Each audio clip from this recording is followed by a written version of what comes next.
So we are here tonight to talk to some of our younger members about, um, what drew them to AAUW, what may continue to draw, um, them and maybe others to organizations like AAUW, maybe what's keeping more young members away from organizations like ours.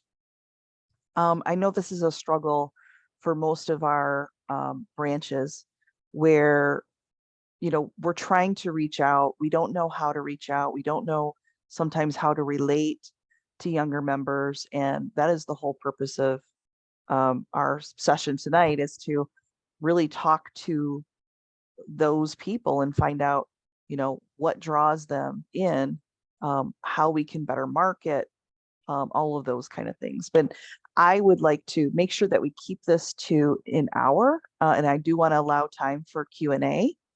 So if you do have questions throughout, I'm going to keep everybody muted. Please keep yourself muted except for the panelists. And then if you could type your question into the chat box, we'll be going over those at the end. We'll leave some time for Q&A. Okay, so what I'd like to find out first from our panel today, they are all AAUW members, but I'd like to find out if you could say who you are, what branch are you with? Because we're talking about younger members, if you could share your age, that would be great. And then please tell us why you joined AAUW. And can we start with Judy? Sure. So my name is Judy Cox, and I am with the Midland branch of AAUW.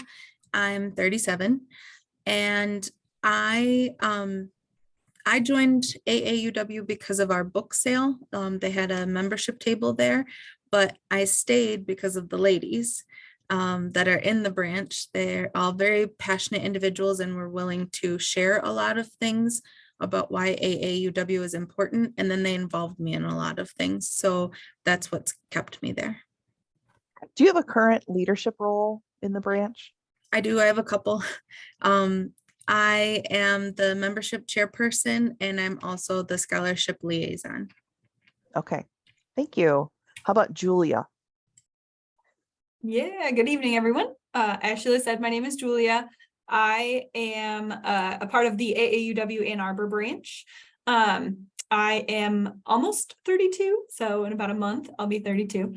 And I got involved originally because I work at Eastern Michigan University and had been a part of several kind of professional groups here on campus. One kind of connected to supporting women professionals. And that group had looked at putting on a workshop during Equal Pay Day that ended up being the AAUW Start Smart workshop.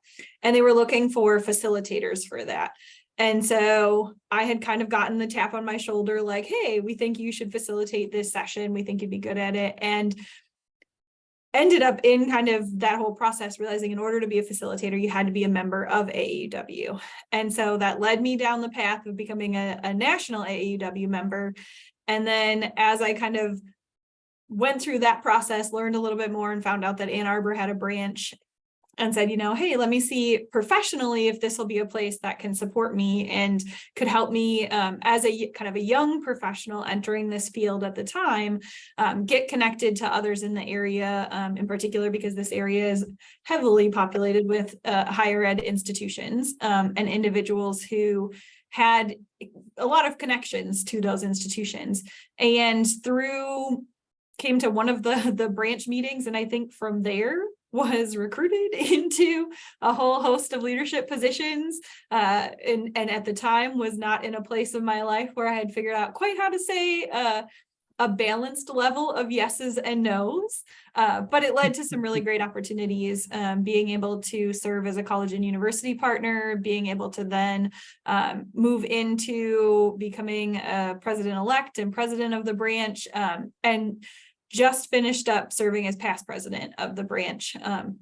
Not in any leadership positions currently, but also because I am trying to finish my actual dissertation and get that written. So I'm trying to appropriately figure out how to manage my time in that realm. But I've stayed connected, similar to what Judy said, because it's been a place that's offered a lot of really great connections and individuals who've been really strong supporters of me and my own growth as a professional and as a leader in that space.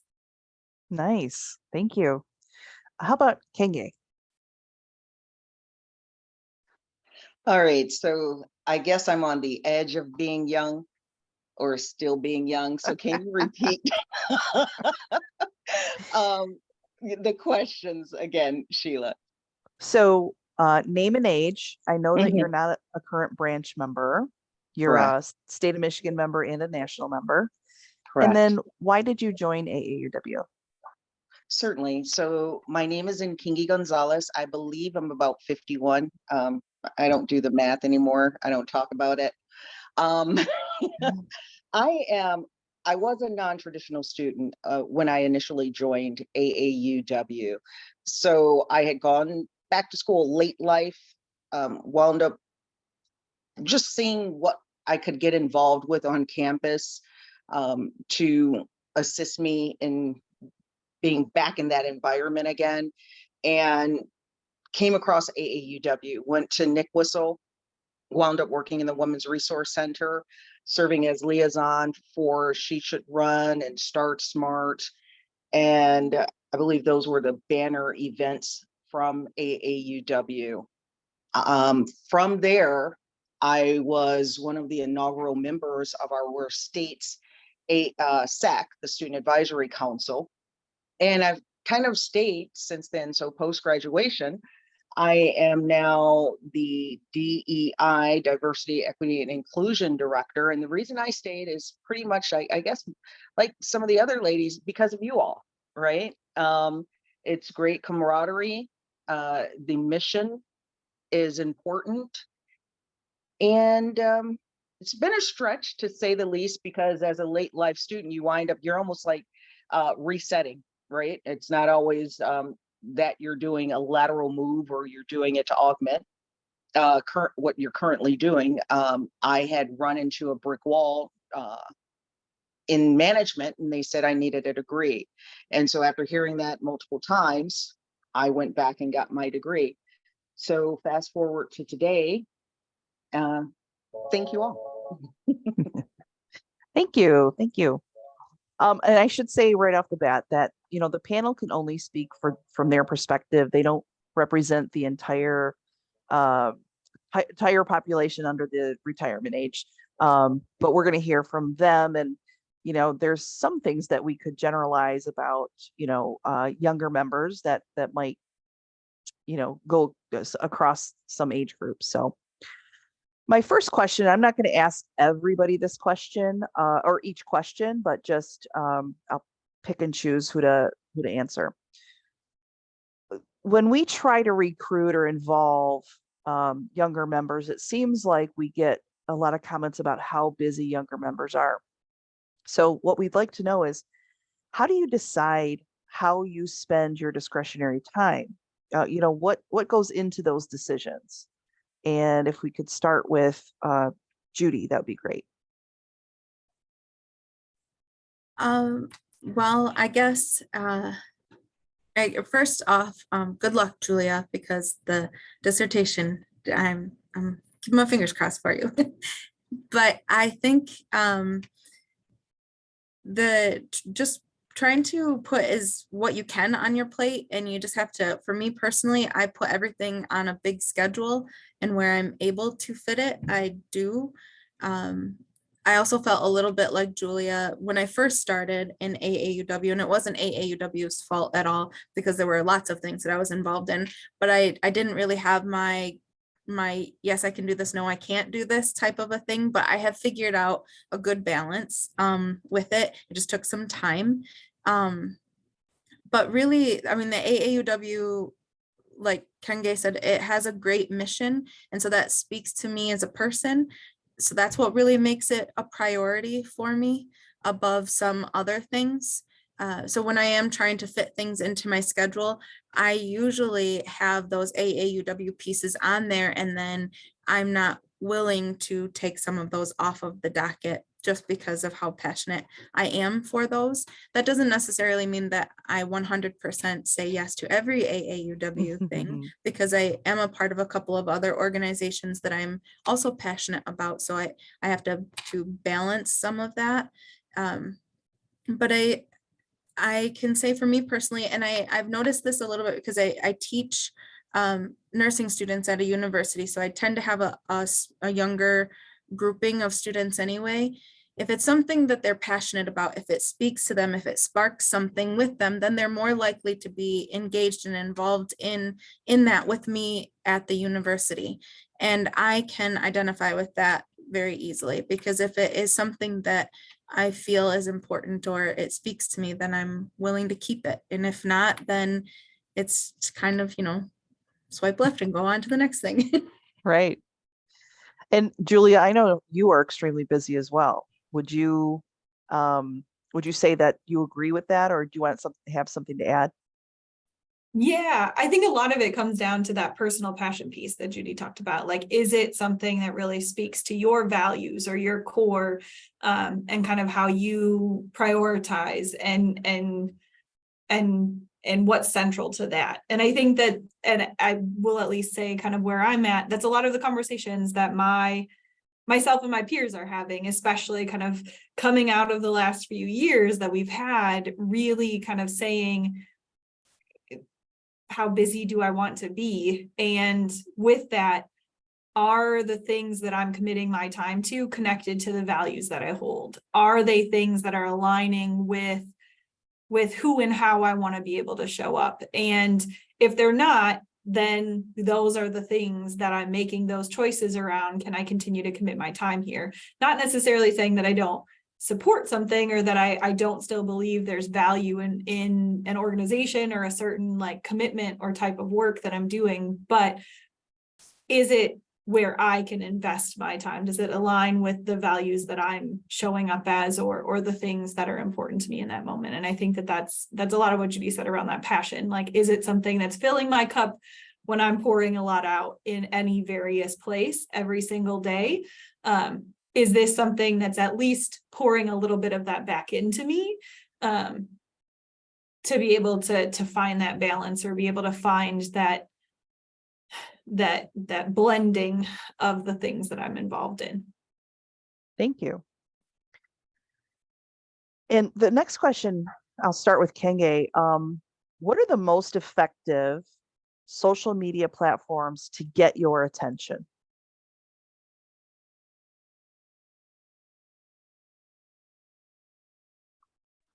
All right, so I guess this is where it's going to get kind of mired, Sheila, simply because you're talking transgenerationally right now. And so I'm from Gen X, where my counterparts on this panel are probably millennials or Gen Zs, right? And so it's been well documented that although there may be shared platforms like TikTok and Instagram, primarily Instagram, because TikTok is slowly being banned. And for some people in my age group, it's just, it's not a source that I trust, right? But I would primarily, if we're just talking about those platforms, would be Facebook, depending upon the information and or message, would be LinkedIn. So the top three for me would be Facebook, LinkedIn, and Instagram. Okay, thank you. And excellent point about the different generations. And that's exactly why I asked you that question. I'm going to ask Julia that same question, because I want to see if there's a difference. So Julia? Sure. Yeah, well, I think Kenge has a great point in that, even for social media, the things that I think it is also so diversified person to person, like even beyond generationally.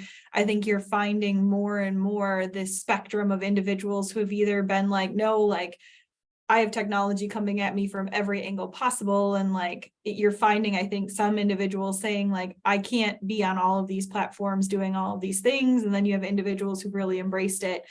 I would agree kind of, I think, with Kenge that the the ones that I see people probably having the most return on at this point are Facebook, Instagram, and LinkedIn. I think there are so many others, but I'm also not sure if individuals are using some of those for the same like professional pieces that really we talk about in AAUW.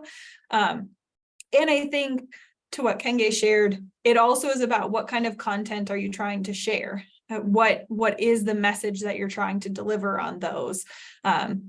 You know, I think that if there are articles or there's information that's being shared in that format, like LinkedIn can be really great to be able to share those pieces, and it allows people to connect it to kind of their professional image. Like I can share something on my LinkedIn page that helps bolster maybe a skill set that I have, or I'm trying to establish kind of a niche that I'm an expert in. Whereas I think Facebook and Instagram allow a lot more of the like marketing type content where it's who are we, what are we about, here's like facts and information and those kind of quick hitting blurbs around what we're doing that can offer visibility in a different way. So I think it's about the purpose of the messaging behind the social media too, in addition to like what are potential platforms. And there just are so many coming out so fast that it's all a blur at times too around what's going to be kind of the current one that's being used by any sort of population. All right, well, thank you. What kind of messaging do you need to see, no matter what the platform is, the social media platform, maybe it's an email even, but what kind of messaging do you need to see to be called to action? Judy, I'm going to start with you because you talked about your passion and, you know, that's what you dedicate your time to, is those things that you're passionate about. So what really grabs your interest in, and, you know, doubles down on that passion that you have? What would you respond to? What kind of messaging? I think it really kind of goes to sort of that email tagline. So even when I am looking through emails, I decide just based on those couple of words that are in the subject that I can see whether this is something I want to look at right now or if I want to look at it in a little while.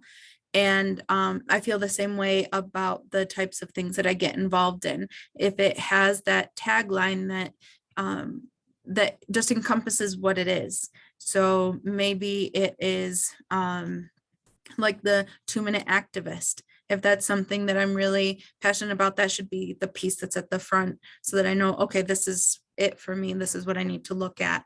If it is a book sale, you know, because I'm a bookworm. So yes, I definitely want to be able to see those words in that tagline. So really it has to be something that I can see at a glance, because again, going back to like that time efficiency and it just needs to be eye-catching.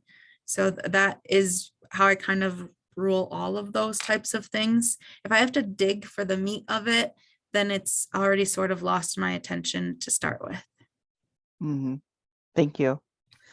Kenge, do you have anything to add to that? Yes, I just have to get skinnier fingers.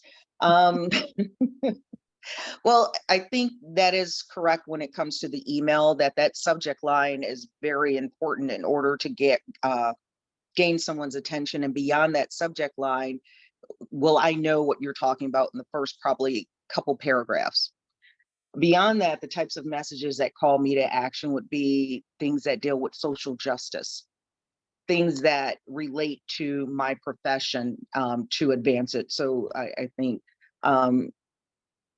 Julia made mention to bolster career, right? So because I kind of reset it a few years ago, and I'm on a fast track because I got to catch up with my peers. Retirement, I'm closer to retirement than I am to entry level. And so I'm very strategic as to how I can spend my time right now. I don't have luxury of time anymore. And so things have to be very impactful to my now and my future. I don't always do things that feel good. And so that's the type of messages that I look for that will call me to action. Some of those social justice pieces, right? Being in DEI, you're constantly trying to keep abreast as to what's going on in the various communities that exist.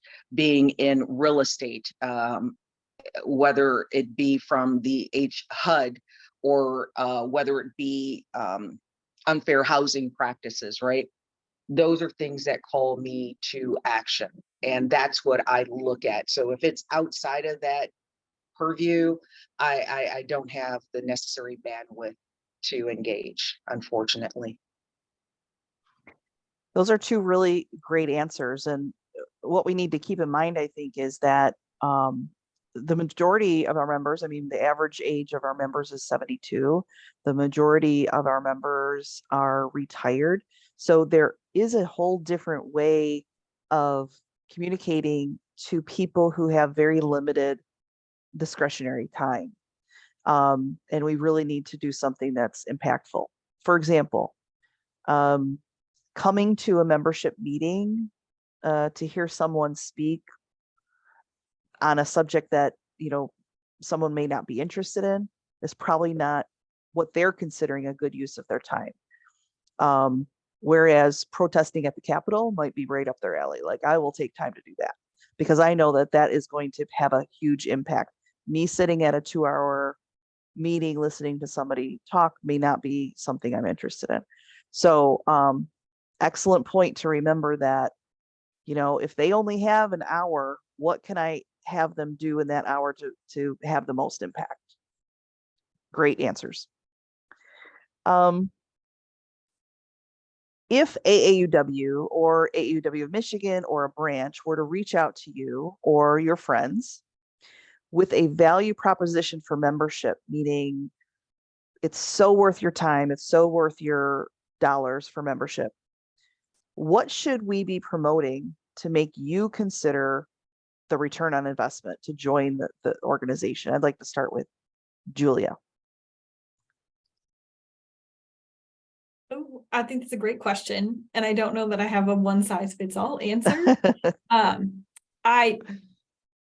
I think you brought up I think the one thing that all of us have talked about and that we continue to hit home is just around time and around how we're all having to make really diligent choices about that. And I think, you know, especially when I see both myself and what I've experienced and my peers, especially women peers who are kind of navigating the workforce currently, there are so many pressures in so many different ways that we're all trying to figure out how to maneuver through. And I appreciate Kenge bringing up this idea of like, also, bringing up the fact of also like feeling like you're on this fast track or this pressure of like having to be really diligent with your time. Because even though I would say more in the middle, there still is a really heightened awareness around having to try and get the most out of every decision and choice that I make to try and feel like I'm staying on a path for what my goals are.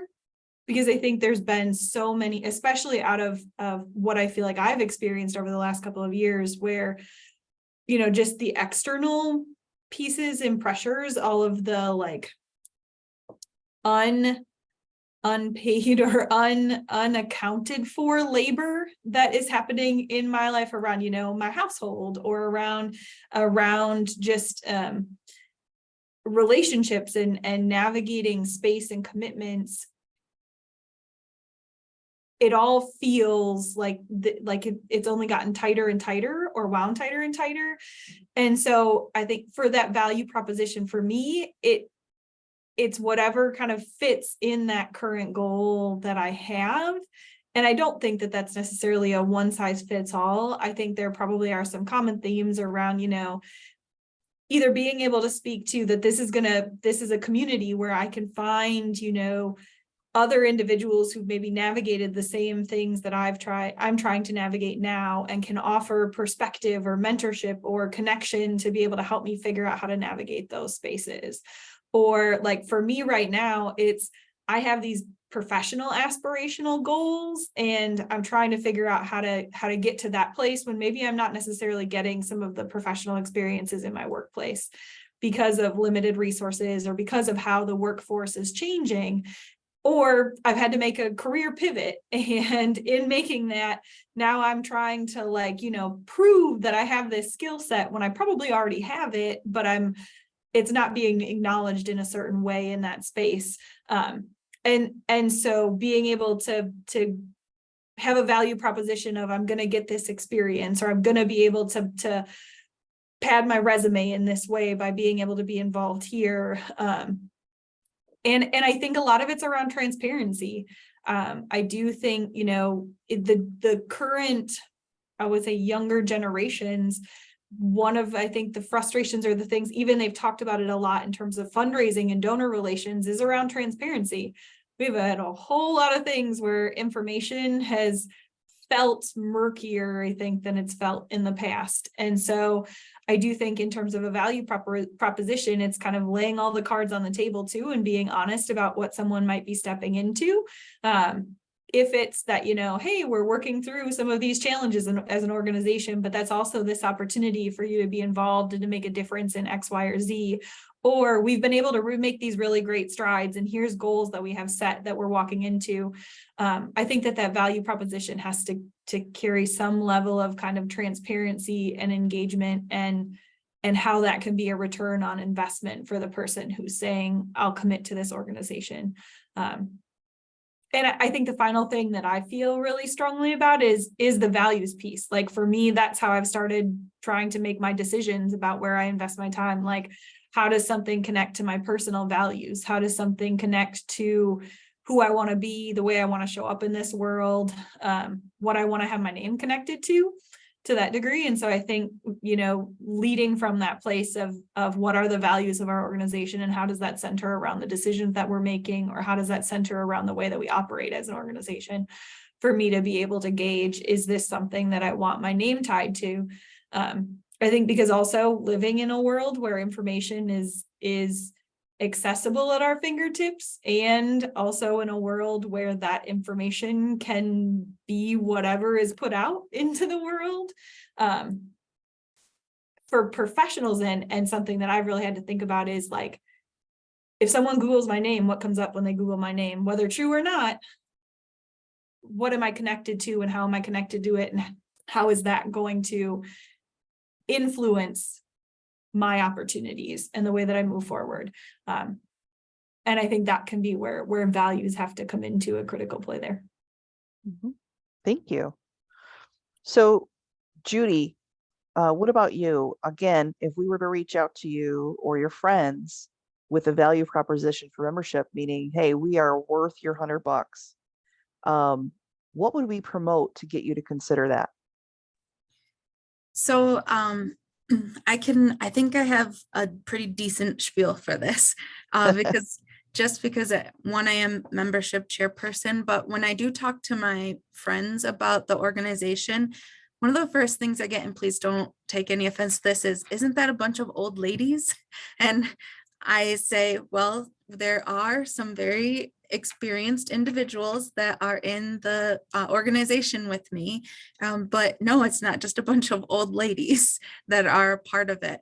So to kind of play off of what Julia said, I think that maybe our biggest challenge is showing that while there is a lot of value in the organization and who exists there, there's still so much value in these new voices and these new opinions coming into play here. And that is not really advertised with AAUW a lot. There is this image of just a bunch of old ladies sitting in a room and discussing things, and not it isn't until you're actually a part of the fold that you realize just how great this organization is. And that's, I think, what our biggest issue is in general. We need to be able to showcase all of that greatness and show how your new perspective, your thought processes are valued just as much, if not more so, because of the changing in the world and the transparency associated with that as well. It might be nice to show those differences in how long people have been a part of this organization and showcase why they've been there, so that we can connect with those things that we are more passionate about, that, you know, these people have been a part of this organization because of all of these changes they've been able to make, and these changes that they want to continue to make. But we need that new experience to come in and try to be a part of it. And then also showing that while we do value that and we do want it, we're not just going to throw you to the wolves, that we have like a mentorship that we can work through with this. So we'll help you through this process. We'll show you the way, and then eventually you could take those reins. But it is a little intimidating to hear about all of the things that AAUW has done over the years. And then these are the ways that you could step in and be a part of that leadership role and not really know that succession plan, or not really understand how there is value in those differences. And then, just to show that it again, it isn't just a bunch of little old ladies sitting in a room, that there's a lot more to it. I think that would probably be the biggest message that I think could improve on the most. It sounds like AAUW has an image problem, right? We need to change the image. Kenge, it's such an important question. I want to ask it of you as well. And you also represent another category of diversity. So from your perspective, again, reaching out to you and your friends, saying, hey, this organization is worth your time and your membership dollars, what would we promote to you to consider that return on investment? Well, unfortunately, my friendship circle is very small. And so I've wound up with more colleagues than actual friends. And the way I wound up with these colleagues is because of other organizations that I'm a part of that takes a lot of time, right? When we spoke about that social justice piece, and then most of the people that I'm associated with are in the music industry. So they're totally so far away from this mission. I can't even talk to them about it, right? But as it pertains to it, it would definitely have to have a more social justice associated with it. So it's not just about all lives matter. It's not just about the LGBTQ plus. It's about access. And so I think the value proposition, now that I've said all that, is about access and resources. And we would definitely need to be a network. And I think Jan and I tried to figure out that when we had to dissolve the SAC, we really had to troubleshoot as to why younger women weren't interested in being more active. And outside of them being interested in using us as a piece on their resume, we couldn't get them to be active. We needed to provide certain types of programming where all they had to do was plug in and come out. So we couldn't occupy their time. And one of those resolutions that we came up with was that there has to be mentorship, right? There has to be programming where we go in and give them what they want, not what we want to give them. And what they want is what they need to tell us. And so that would take doing a survey of these various colleges and universities, because that's who our core groups are. It's not going to be most people that I know, right, who aren't necessarily college degreed, but are highly active in the community.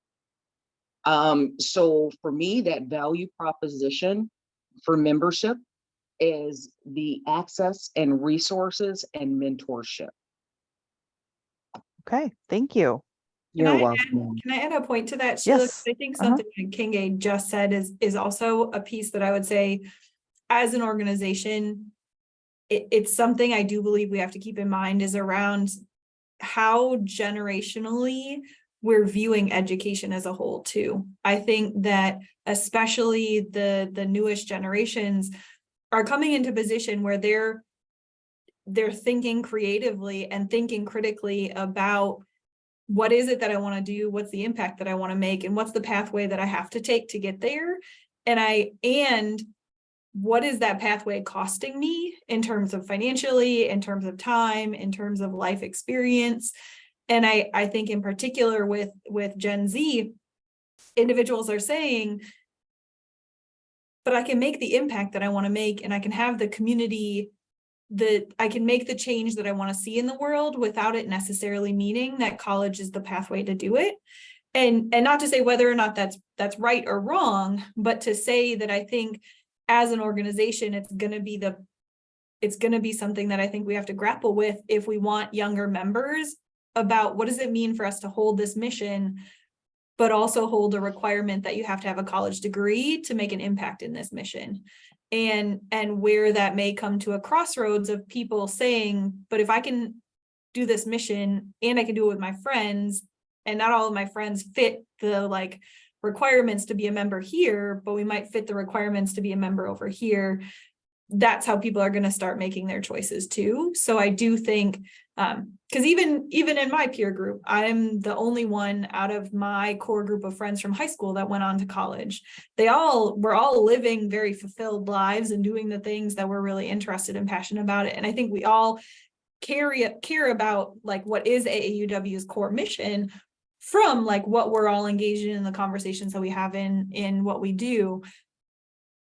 But I'm the only one that has a college degree.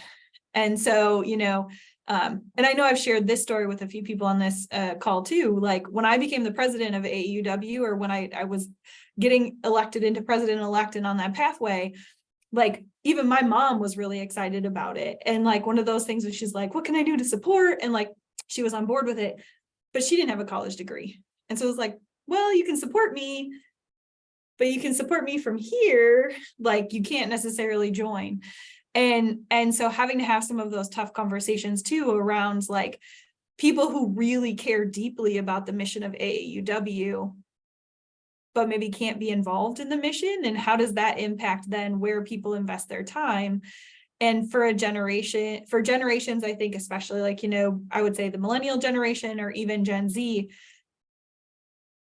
they're doing things as units and doing things where like, what can we do together that's going to launch this community impact? And if they all can't be connected in one thing, but find another home that they can all be connected in, we're going to travel as a pack and we're going to be involved in these things for whatever our greater good is at the time. So that's a really excellent point, and I think everybody on the call knows that AAUW attempted a few times now to change the bylaw that requires you to have a degree to join as a full member. And my career is in workforce development, and I can tell you that there are not only fewer people going to college because of the baby boomers are retiring, there's open slots now, and I don't need a degree to do that job. There are fewer people going to college to the point where colleges are closing about on average of one a week in this country. You're going to see that, future generations, they aren't having kids like past generations did. In fact, the next generation is called the baby bust generation because they aren't having kids. And so you'll see a lot of things, falling off. If you have a choice between, go to this job with zero debt and, make $100,000 a year, or go to college for 4 years and have, $200,000 in debt and then go make that money, people are going to choose the easier route. So I think we have to be realistic about, who we're recruiting and what their options are. Their options are, I don't have to have a degree. And as it was an excellent point, Julia, to say, if people don't have a degree, does that mean they can't be part of our mission? They can't champion the things that we care about? Absolutely not. The people who started this, not all of them had a degree. I mean, college for women was very new at the time. So we've created AAUW on the shoulders of non-college individuals. So I would definitely recommend that people vote that in the next time it's on the ballot. So, and the last question I think is also important. My last question, but we have questions in the chat box that I'll ask you. So I want everybody to answer this one. you know, it's not just AAUW that's losing members, it's other organizations too around the country, around the world. Membership is decreasing. But what do some organizations do, and it can be AAUW or not, that disincentivizes you to join that group? What are some things that turn you off? So Judy, I'd like to start with you. It really kind of depends, I guess. Sometimes it is if I am being like flooded with things in my email or on my social media, if it's just constant and there's never a break, and to see the same thing over and over and over and over and over again, okay, I've got it, I understand, and now it's just cluttering things up. Sometimes it's just if they're being far too pushy, or if they are not a supportive environment, I guess would be a good one. One of the comments that was in the chat box was talking about like the newest slave labor. So if that's sort of how the viewpoint is that if I come into this and I'm just going to be another one of those individuals who are a worker bee, and that's really all that you want from me, then that is a little bit more de-incentivizing. I joined an organization to be a part of the organization, to have a voice, to be an active member in that whole process. And if I'm not viewed as such, then I don't see why I should be there in the first place. I guess that kind of goes back to what I said before about showing that you who comes into this are just as valued as the other individuals. I think it's really hard sometimes when we have a long-standing organization, and I can say that this has been a part of lots of ones that I have been in. Some of the nursing organizations that I'm a part of have been long-standing for more than 100 years. So those voices that have been there for a really long time, they're so caught up in what they know and what they think and how the organization has been run for such a long time that a new voice is squelched very quickly, and that will lose people quite a bit. Because again, what's the point? Why do I need to be here just to be dictated to? Why would I not be there to be heard? And so when I said that I stayed at AAUW for the ladies in my organization, that's what they made me feel. It didn't matter if I didn't understand or if I didn't know. They welcomed me with open arms. They helped me figure out what those processes were, but they're more than willing to hear my voice. Even if they don't agree with it, they still are willing to hear it. And that makes a big difference. It's why I've stayed. It's why I'm so active. There are 3 main organizations that I'm a part of, and every one of them have made me feel extremely welcome and like my voice matters, that I matter to them in that group. Even one of the organizations, there are 300 members of it, but they still make me feel like the individual that I am and not just another one in the crowd. Great, thank you. How about Kenge?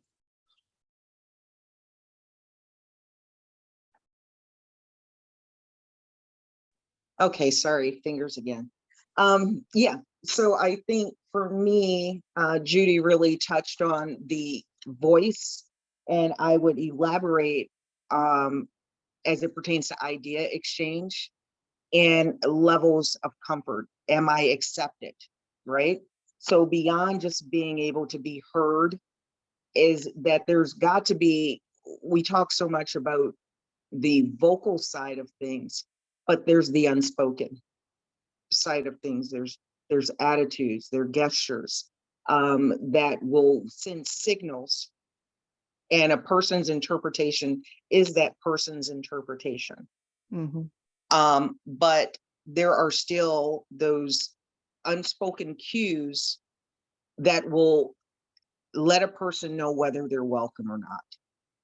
And so I think sometimes what winds up in organizations is it becomes so niche or so cliquish that they start expelling new members without them even realizing that they're doing it. And so all of a sudden you have these questions, they're continuously circulating. We recruit new members, we just can't retain them, right? So what is that underlying current that causes them to leave if it's not about the mission, if you're not doing things that appeal to those members. So we talked about sometimes, especially this is falling under membership to me, right?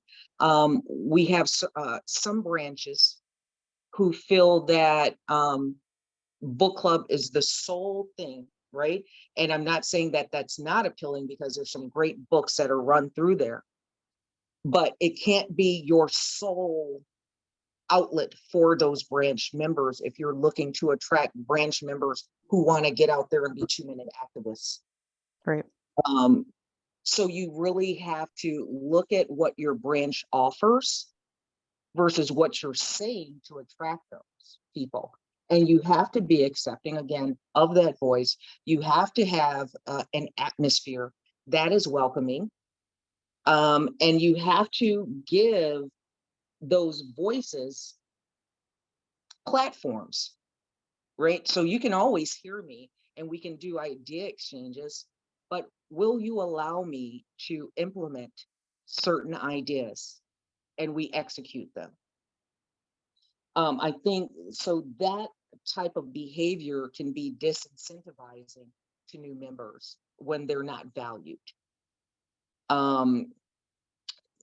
I guess what else? Sometimes it may be just they come in and they go, oh, this isn't the composition that I was looking for, and they leave. So sometimes it's not us, right? It could be just that person unaware of what they were walking into. Mm-hmm. The other thing is that having a toxic environment, and that goes into having a welcoming atmosphere. So you can dissect, you can unpack the unwelcome atmosphere in a myriad of ways to come up with what can repel a new member. Mm-hmm. And I think that's about, yeah, and being mission driven, we have to remain at some part, whether it be a singular committee, mission driven. Mm-hmm. Thank you. So Julia, what are organizations doing that disincentivize you to join?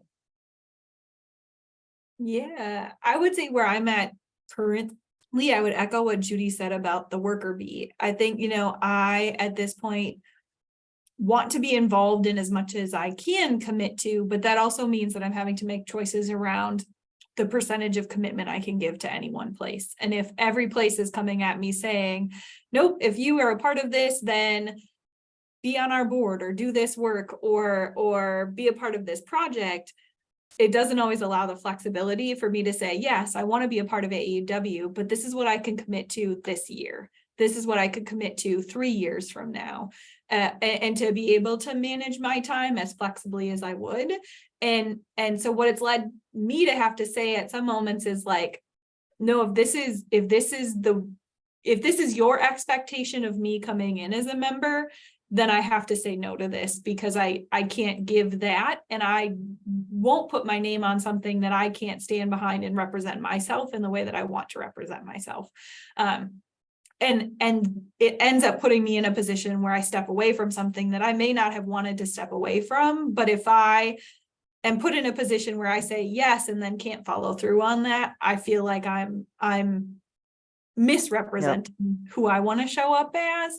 And so I think you have to, in order to incentivize people, you have to figure out what are those various points that people could come in at, and to what was said earlier, like if I want my level of commitment to be a 2-minute activist, like, and maybe that's, I'm a part of AAUW and I get the little email that tells me what I can do every month to be a 2-minute activist, and that's my level of engagement.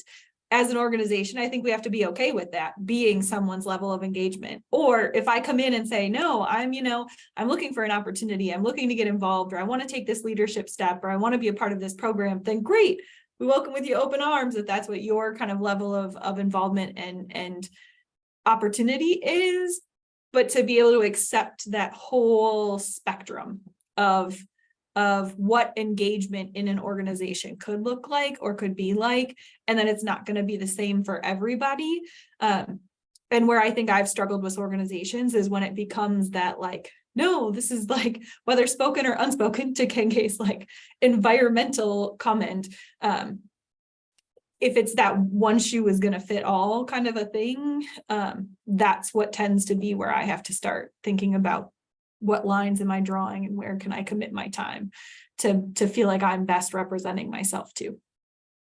Great, thank you. So now I'm going to go to questions in the chat box, just the questions for the panel. There are some questions in there that are not for the panel. So if you have answers to them, please add them to the chat box. So now we're going to do some rapid fire questions. The answers to this question are going to be just one word answers. What is it about your branch that keeps you engaged? Judy, we'll start with you. One word answer.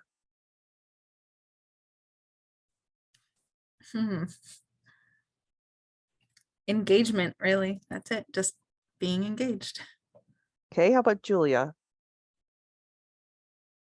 I would say the people. I think it's the people and their stories. Okay. The next question is about, and the reason I didn't ask you, Kinga, is because I know you're not a branch member, but the next question is about peers, and have you attempted to recruit your peers, and how has that gone for you? We can start with Judy. I have. It hasn't gone. Mostly that goes back to the isn't it a room full of little old ladies? So Yeah. That's what it goes back to for my peers. Okay, how about Julia? Yeah, I will agree. I think to Judy's point, I have worked on inviting individuals into the fold. I think that to all of the pieces we've talked about here, there are some hard choices that are having to be made by individuals around what and how they're showing up in different spaces and places. And it's been a struggle, and it's a struggle that I acknowledge even from my own shoes and walking in them. So Okay, how about Kenge? I guess I'm a little different because starting off in the university environment, I did recruit, and but post university, no. I'm in a different circle now, and it doesn't fit their boxes. It doesn't check. It doesn't tick anyone's box, unfortunately. Okay. The next question is sort of advice from you. You know, how do we change this image that we have? How do we open up? How do we stop being, you know, a bunch of branches of old ladies, and how do we become more welcoming? What would your advice be? I'll start with Judy. I think Julia had mentioned something like basically meeting them where they're at. If this is all that they want to be involved in, then that's all that they want to be involved in. But at the same time, meeting someone where they're at, we've been making changes at our personal branch, but it was really hard for me to attend meetings when they were all during the day because I have a day job. And I do understand that the majority of the members of branches are a little more experienced or a little older. And so they're not always willing to go out, after dark because of how difficult it is, depending on how far they have to travel or how they see and those things. But I can't be at two places at once. So, switching it up, maybe having one in the evening and one during the day, and making the variation so it's not always the same regimented piece, because I can't be in two places at once. So just trying to meet the people where they're at and what their schedule is, I think is a really big piece to making some of that change. Okay, Kenge, what would you suggest? Wow. Changing the brand, changing the image of our organizations. It definitely, I mean, again, we're so niche. And for those that we do encounter, it's definitely going to be a conflict of time if everything is done during the day. And understanding sometimes we have limitations where we can't always do it too far into the evening. And we may have to consider weekend every other month or something like that. But we also have to be able to come up with committees or come up with events that appeal to more than just our people, which are the degree holders. I always promote that allyship because we're not being seen. And if we're not being seen, then you can change the brand as much as you want. It's not going to change too much the outcome until you have visibility. And so that visibility would entail partnering with other organizations who aren't us to show, but we also have to, when we partner with those other organizations, show our value. And one of the things that is taught when you do civic engagement and social justice pieces is you don't go into another area and tell them what you're going to give them. You find out what that other area or other organization needs, and you guys meet in the middle as to what you can provide. And so I think we really need to start from a place of humility, if we haven't done so already, in order to launch the visibility and then be open to receive new ideas, because it takes new blood to invigorate certain entities. Thank you. You're And welcome. Julia, do you have anything to add? Yeah, I appreciate Kenge saying that, because I think we have to figure out who are our partners in this work, if this is what our mission is. I don't want to say competitors, because I think if we have a mission centered around the social good, that we're not competitors in it. We're all trying to advance this. But I do think we have to figure out where we fit in all of that, because if there are 10 organizations doing this work, but we're the most niche of them, are we going to find a footing in this space? Are we going to be able to garner enough interest to be moving this forward? So I do think we have to do a level of kind of almost an environmental scan of like, where do we fit? How does our mission fit into what's happening in the world around us? And how does that help guide the brand that we have, the image that we have, the identity we have? And I think it is about finding the things that, understanding what people are looking for the time that they are committing, and how can we speak to creating those spaces for someone, or how can we highlight the strengths that we have in our current membership, like the knowledge, the history, the insight, any of those kind of things that might offer value to someone that they just aren't aware of exists in that space until they're in it. But you might not take the step into it if you don't even know that that's something that could come out of your participation. I'll also say, just in terms of my own engagement, like working at an institution, at a university right now, seeing it, like, if we have this central or core aspect of us being that we all have a college education, taking steps or initiative to have partnered with other organizations or other entities that are particularly connected to colleges and universities. And how are they aware of AAUW? How are we aware of what those organizations or entities are doing to be able to create pipelines of individuals who are college graduates that are potentially looking at entering into professional spaces or networks that can support them, who are maybe creating some of those pipelines currently too. That's a great place to end this, I think, is thinking about the pipelines of membership that could come through partnering with other like-minded organizations.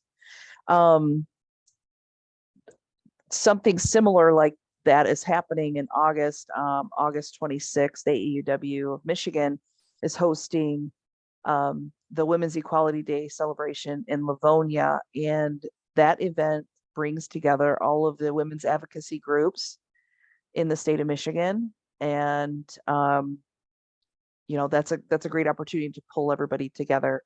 And the idea behind that is, you know, we can speak with one very powerful voice on issues that impact, you know, what we all fight for. So that's coming up. And of course, AAUW has its next convention at the end of April. So I do feel like subjects like this, like how do we recruit younger people? How do we continue the mission? How do we help branches that are struggling? These issues need to be addressed, and the AAUW of Michigan board is here to assist.